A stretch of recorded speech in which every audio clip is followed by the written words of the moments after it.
Hello students, और कैसे सब बढ़िया होंगे। तो आज मैं ज़रा बात करूँगा आपके एग्ज़ाम को लेकर, क्लास 12th के। ठीक है ना।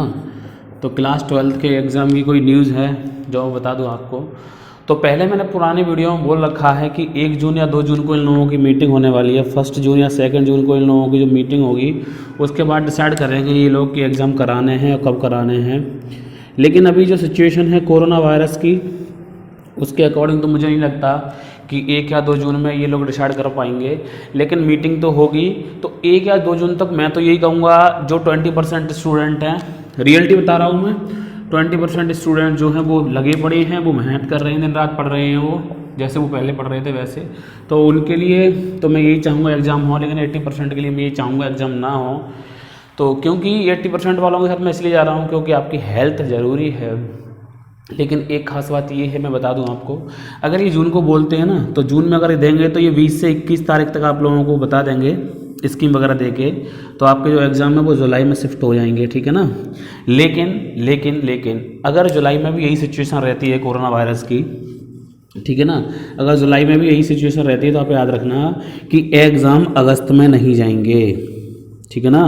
अगस्त में एग्ज़ाम नहीं होंगे और आपके एग्ज़ाम जो है वो कैंसिल कर दिए जाएंगे और क्लास 10th के अकॉर्डिंग आप लोगों को मार्क्स दे दिए जाएंगे। जो क्लास 10th के लिए क्राइटेरिया हमने सेट किया हुआ है, वैसा ही क्राइटेरिया 12th के लिए भी सेट करेंगे ये, और आपको मार्क्स दे देंगे जितने भी होंगे आपके हिसाब से। ठीक है ना। तो जुलाई के बाद कोई भी एग्ज़ाम नहीं होगा। अगर इन्हें एग्ज़ाम कराने हैं तो जुलाई में ही कराएंगे ये, जुलाई से आगे ये पोस्टपोन नहीं करेंगे एग्ज़ाम को। ये न्यूज़ सटीक है, बढ़िया है आप लोगों के लिए।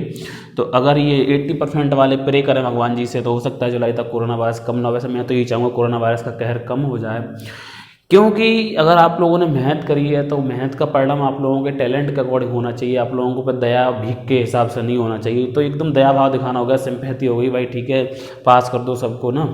तो बस यही है कि इन 80% के साथ तो वो है, बाकी 20% स्टूडेंट मेहनत कर रहा है। तो आप लोग मेहनत करते रहिए, अपनी मेहनत को गिराइएगा नहीं, अच्छे से लगे रहिए स्टडी करने पर।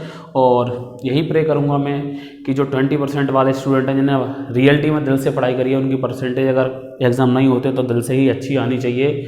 और जो 80% ने एवरेज करी है स्टडी, उनके मार्क्स भी एवरेज आने चाहिए। किसी भी अच्छे बच्चे का नुकसान नहीं होना चाहिए, मैं यही कहूँगा। ठीक है। क्योंकि ऐसा मैं इसलिए कह रहा हूँ क्योंकि कुछ बच्चे पढ़ने में भी बढ़िया थे, लेकिन उन्होंने हो सकता है किसी कंडीशन बस एग्ज़ाम नहीं दे पाए। तो जब एग्ज़ाम नहीं दे पाए तो टीचर को, या जो एक्सटर्नल आपका जो आएगा टीचर, तो उसको क्या पता चलेगा बच्चे के अंदर कितना टैलेंट है। तो इसलिए बोर्ड एग्ज़ाम की आवश्यकता होती है। अब नहीं होंगे तो देखो किस क्राइटेरिया पे मार्क्स दिए जाएंगे। तो बस पढ़ते रहिए, इन फ्यूचर काम आती है। पढ़ाई एक ऐसी चीज़ है जो कभी भी वेस्ट नहीं जाती, हमेशा काम आती है। तो बस पढ़ते रहिए, मुस्कुराते रहिए।